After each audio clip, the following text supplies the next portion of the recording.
Now, if you want to understand how global events and central bank moves are shaping your mortgage rates here in New Zealand or wherever you're watching from, this episode is for you. Today, I'm catching up with senior economist Mary Jo Vergara at Kiwibank, and we're going to have an interesting discussion. I hope you enjoy. Please make sure that you subscribe and that you like this one for more content around this sort of stuff. Let's get started.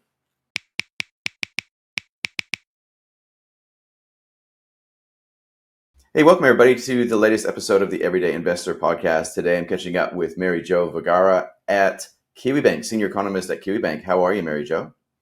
I'm well. How are you? Very good, very good. Dealing with a few computer issues, but we're going to get through it. We're going to get through it. I want to break down some stuff happening overseas and figure out what the local implications are of what's happening. But before we get started, actually, do you want to just tell us a little bit about what it's like in the day of a life of Mary Jo, senior economist at Kiwibank? Well, typical day right now these days. It's been first thing to do is just log into Bloomberg and see what's happening while we're asleep. The beautiful thing of working in New Zealand is that the markets are awake when we're asleep, and then vice versa. So you really don't know what's going to happen when you open up your phone and see what headlines are coming through. So that's kind of start of the day. Go through what's happening overseas and then see how that how that might play out here in New Zealand. And then it's just whether there's a meeting or a report we've got to write, whether it's a forecast we've got to do, all those fun things as being a bank Yeah. economist. But these days headlines are really keeping us on our toes. Yeah, and there's no shortage of headlines and no shortage of theories as well in terms of like what it all means. And so from where I Yeah. sit, I look at this stuff and I look at a fairly wide variety of sources which give me conflicting views sometimes. So Mm. the first question I want to start with, just to pick your brains, is this one big beautiful bill act which has now made it through the Senate in the United Mm. States, and proponents suggest that it's going to shave $2 trillion of spending. Opponents feel it's going to add $3 trillion. Um, what are your thoughts? Like, what impact does this have potentially to interest rates, potentially to Mm. global markets? Yeah, I guess what I can say on this big beautiful bill is how it's being kind of received by markets, and it's really doing right now is that it's kind of playing into this doubt that's creeping in among investors around the sort of strength of the U.S. economy, the state of its finances. We've already seen kind of a noticeable flight from U.S. assets. U.S. equities have rebounded. I think they're even back to record highs, but around treasuries and the US dollar, there's a bit of doubt coming in terms of how safe these assets are. I don't think it's the end of the world really for these US assets, but events like this do kind of trigger some thoughts, and we're actually seeing some flow out of going into say German bonds because of this flight and looking for alternatives really. But yeah, it's interesting to see how this big beautiful bill is playing out. I think for us it's really about how rates are responding, and the thing is with our markets is the long end of our wholesale rates curve is what's being most influenced by offshore developments, and they can really be moving around. So as global interest rates rise, we'll see those longer end wholesale rates rise along with it. Short end rates, though, are very much anchored by the Reserve Bank decisions and expectations for their decisions, more local factors. We're expecting more cuts from the Reserve Bank. Most of that is largely priced in. If we see the Reserve Bank deliver more than they've signaled, we could see wholesale rates, those short end rates, fall a little bit more, and retail rates will follow.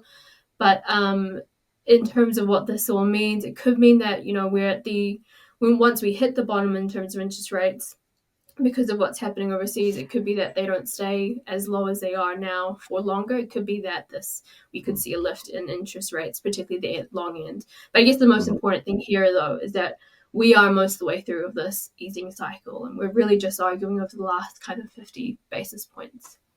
It feels like that, right? Like it does feel like we were first to go through a lot of stuff, and our housing market potentially paid the price faster, right? Staying in the US, the US Federal Reserve has signaled a slower, more cautious approach to cutting rates. I was over there recently and was blown away by the level of like extreme wealth. It's been a long time since I've been there. Extreme wealth and extreme poverty. And Mm, so my theory, I guess, is that we're just seeing a bigger separation between the haves and the have-nots. mm, But I just find it kind of interesting how the story, the narrative is a little bit different in the US compared to here in New Zealand, but it's the same story, which is higher for longer. And it feels like some people, at least in the United States, and some people definitely in New Zealand here, are calling for lower interest rates, but nobody's getting it. Why is that, do you think? the annoying thing is, I suppose, is that monetary policy is a blunt instrument. So it's really around fiscal policy that can do the targeting and can kind of improve that wealth divide. But for the Reserve Bank as well as Federal Reserve central banks in general, their tool monetary policy is very blunt. They'll cut the interest rate or they'll hike the interest rate, and there'll be a winner and loser in both situations. But for the reserve for the Fed, they are taking a more cautious approach. I think is there is good reason for them to be more cautious because of the whole tariff situation. It'll almost Mm, certainly be inflationary for the US as the imposer of these tariffs. And lots of forecasters in the US have raised their inflation projections quite meaningfully. And actually, Jerome Powell, the Fed chair, spoke in Portugal recently, and he said that had it not been for tariffs and all the uncertainty and the potential inflation implications, they probably would be cutting. But they have the ability and they can afford to wait and see how these tariff impacts feed through in terms of inflation because their labor market is still very robust. It's about 4.2% unemployment rate, even if it creeps a little bit higher. That's pretty robust. So they yeah, can wait and see. yeah. Hard to see how, I guess, central banks anywhere are going to respond. But do you think that there's a certain degree of caution or maybe over caution? For the Fed, being a bit more hesitant to cut rates is probably appropriate, just given the state of their economy, being able to handle having rates a bit more restrictive. But for us in New Zealand, we actually think that the tariff situation can disrupt global trade. It can weigh on our commodity prices. It actually has more deflationary impacts, and the Reserve Bank have said this themselves. They say that the risks to the outlook for growth and for inflation are tilted to the downside. That's just what your textbook says, is that there's this potential for global trade disruption. Weaker global demand means that it weighs on the export prices that we receive, and then also, there's still a lot of significant spare capacity in the New Zealand economy. So, medium-term inflation, which is really the main focus here, there's risk that it falls below 2%, and the Reserve Bank has a very similar view to that. So, we are of the opinion that the Reserve Bank should be cutting interest rates to get it back to neutral, which is at about Yes. 3%, where rates aren't really stimulating the economy or restraining growth. Um, it's a bit more, the Fed should be kind of being on cautious, on hold, wait and see. The Sure. Reserve Bank can tread cautiously, but I still think that there is a strong case for further easing. Okay, so strong case for further easing in New Zealand, not so much in the US. Obviously, there's a lot of disruption going on, but how are exporters doing right now? Pretty well. We have not seen a noticeable impact to trade to the US or really to any country even post Liberation Day. It is early days and it often takes time for these effects to show up. And Mm, there's a lot of uncertainty as well, just so maybe there's been no action taken just yet. So we haven't really seen any effect just yet. But mm, that is good news.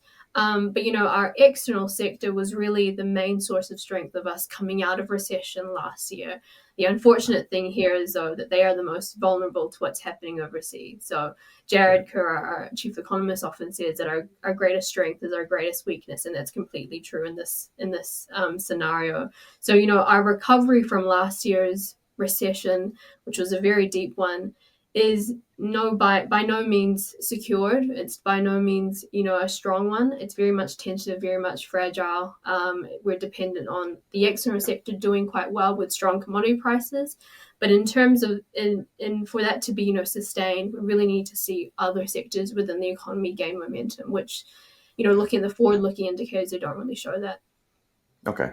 On the topic of recession, again, here in New Zealand, it really does feel like it's very tough economic circumstances. When I talk to households, business owners, that's definitely the message that I'm hearing. And Mm. I'm benchmarking that against the period of time from 2008 to 2012, following the global financial crisis.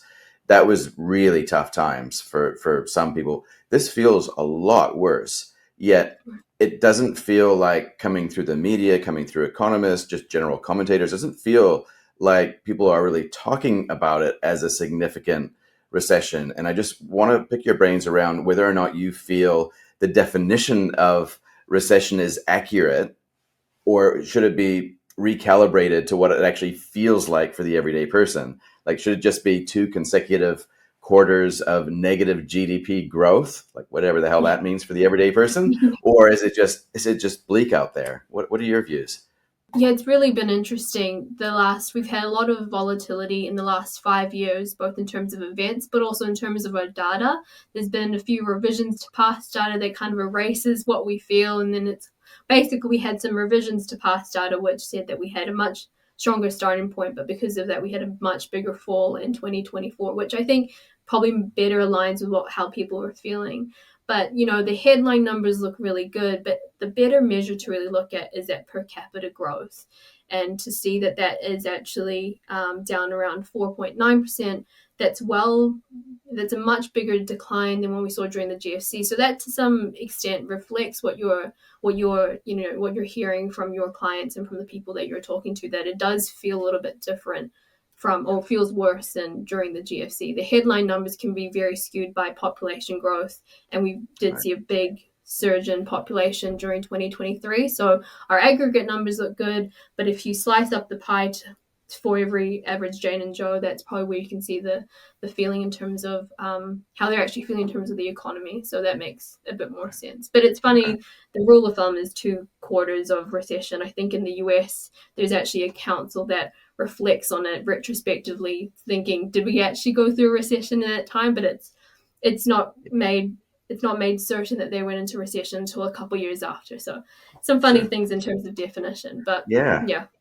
The soft landing phrase Mm. that was used for a while there, that central bank would bring us down to earth and we'd have a soft landing. It does kind of feel like it's a soft landing if we can't figure out where the ground is, right? Like, if we know we're close to the ground It's and it feels like maybe we're constantly bouncing falling. against the ground, maybe it is a soft landing, right? Like, do you think that, forgetting the fact that perhaps they got us into this mess, do you think that the Reserve Bank of New Zealand is bringing us back to a stable landing? I think it looks like a stable landing because our unemployment rate looks pretty good. It's at 5.1, 5.2%, which is not as high as we saw during the GFC or other recessions where it was closer to around 6, 7%. But Sure. that kind of masks the fact that we've had a lot of people leave New Zealand. So our participation rate has really fallen in the last couple quarters, with more people leaving. So our labor force has shrunk, which is not necessarily a sign of a strong labor market when you see people kind of leaving. Um, Whether we had a soft landing, we did have a deep recession last year of a cumulative decline of 2% in output, which is pretty deep over just the middle of 2024. So I guess it depends on who you talk to. It almost feels more like we are past the recession. I think the outlook for the New Sure. Zealand economy is, stronger than last year, but we just seem to be lacking a bit of momentum here. Okay. Interesting.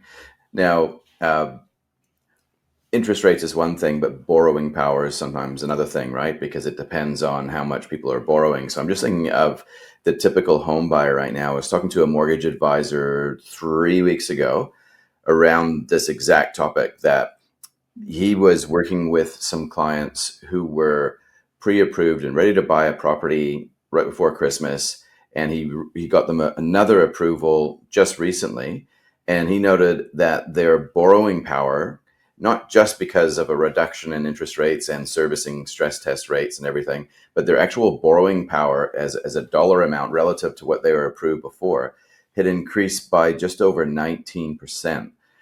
And Right. like, to me, that feels quite significant, right? So while we've had this deep recession and maybe more recently a soft landing as we've come out of that deep hole, it is combined with more money potentially able to be injected into the property market, which will eventually seep out into the economy, or it should do. Mm. What are your general views in terms of bank lending at the moment? Are we seeing an uptick in bank lending, like excluding the refinance activity? Is there an increase in new net lending going out there, at least from Kiwibank's perspective? Yeah, I mean, when we look at the Reserve Bank's data, which goes across all banks, all the banking sector, we have seen mortgage credit growth improve. It's still very much below trend, and it is now, around 4%.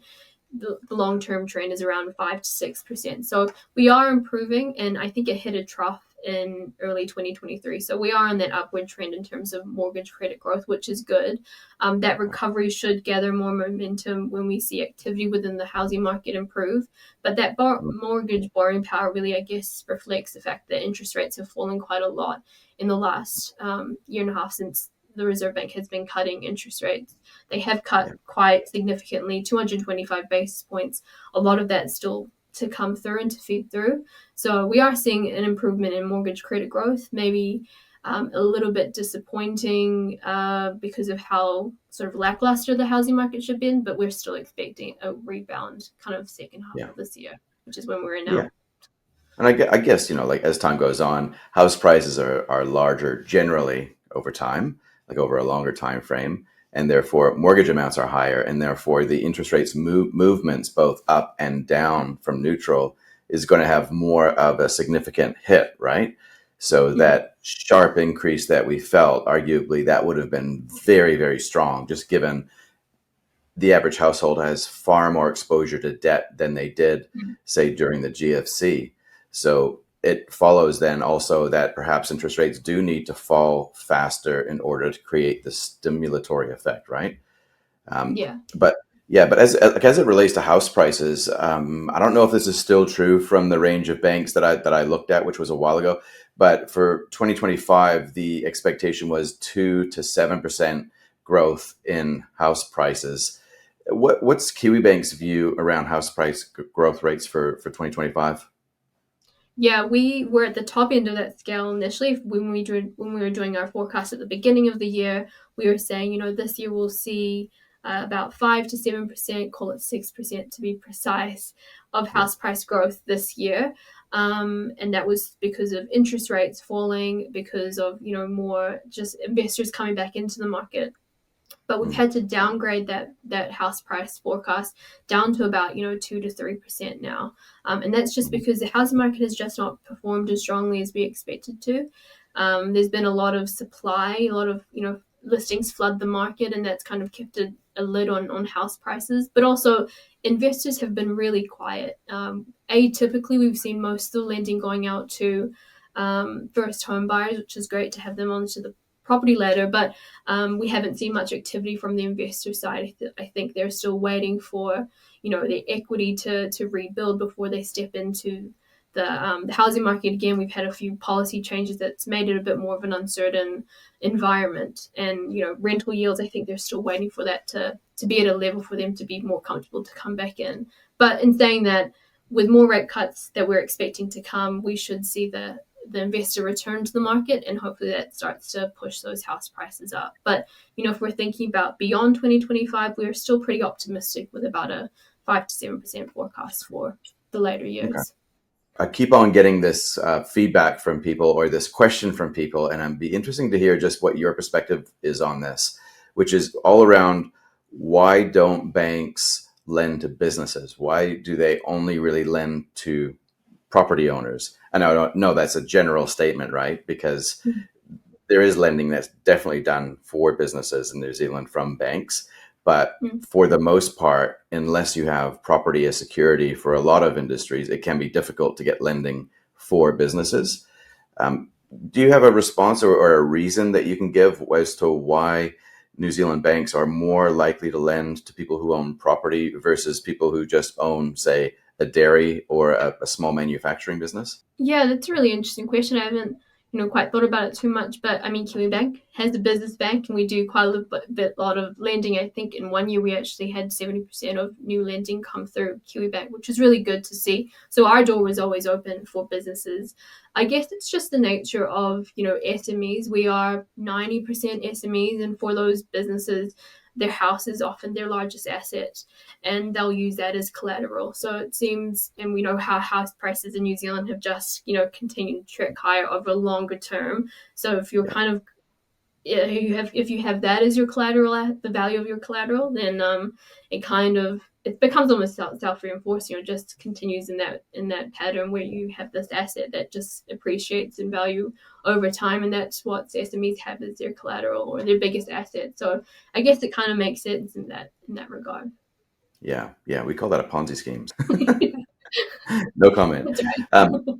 Yeah. So, lastly, when again in my travels, everything changes your perspective when you travel, right? When you come back. So when I came back, I kind of just noticed that, yep, New Zealand, the media, the commentary, just the people's faces, everything kind of looks like it's a little bit of a funk, right? And it's not unusual to go through these cycles, especially combined with actual recessions. And so this isn't unusual, and it always feels really bad when you're in the middle of it, and it always feels darker before the dawn, right? But in your view, is New Zealand in a bit of a funk? And if so, what do you think is the cause of that funk outside of, say, just the Reserve Bank of New Zealand? Yeah, well, if you take out the high interest rate environment, it's hard to find a cause, really. I think the Reserve Bank was one of the most aggressive central banks in hiking interest rates, hiked Yeah, at 525 basis points, I think, in a very short amount of time. So we really saw interest rates rise quite dramatically. Obviously, that was in response to decade high inflation as well. So households have really been hit hard, businesses as well, by this cost of living crisis and high interest rate environment. So it makes sense that people are still feeling a little bit more, like, when will this kind of get better? The good thing is that this does feel, well, at least we're expecting this year to be better than last year. I guess it's yeah, not hard given where we come from last year. But in terms of being in a funk, I think we're just lacking a bit of momentum. It's very much a two-speed economy that's playing out right now. You've got your external sector doing very well, and that's boosting incomes, rural incomes, with high commodity prices. But then your sort of urban centers are facing high unemployment and a really weak consumer. So you're kind of seeing this two-speed economy playing out. Retail trade, wholesale trade not doing too well. And then those are your interest rate sensitive sectors. So that tells you that there needs to be a bit more rate relief to see those sectors, gather momentum. So in a funk, kind of, I think we just need more momentum, really. yeah, yeah. We need more of the good funk in our trunk, right? Not the bad Yeah, funk, the good funk. Yeah. exactly. Now, you guys have been operating a podcast at Kiwi Bank for about 9 months now. I think it is, Markets, Yeah, Mystics, and Mayhem. So yeah. great podcast. I watch it myself occasionally. How's that going? And what are the key themes that you guys have been talking about for 2025 so far? Yeah, I mean, yeah, it's been fun running this podcast. You kind of learn how it all works, and you definitely add more to your toolkit, that's for sure. But it's Yeah, been really fun. This year, as you were saying, there's been no scarcity of headline, no scarcity of issues to talk about. Lots of it is offshore, which is just really fun to kind of cover. But yeah, it's all in the name, really. Markets, talk about financial markets, talk about mystics and mayhem, which Trump is giving us a lot of talking points, that's for sure. But yeah, yeah, yeah, we bring in some cool guys from within the business, our FX traders, our treasury folk as well. So yeah. yeah, That's awesome. Awesome. Well, thank you very much, Mary Jo, for spending a bit of time with me today, and appreciate you sticking with me with the technical difficulties that we had at the start of the show. So appreciate that, and hopefully we'll catch up with you guys again soon. no worries. Thank you so much for having me.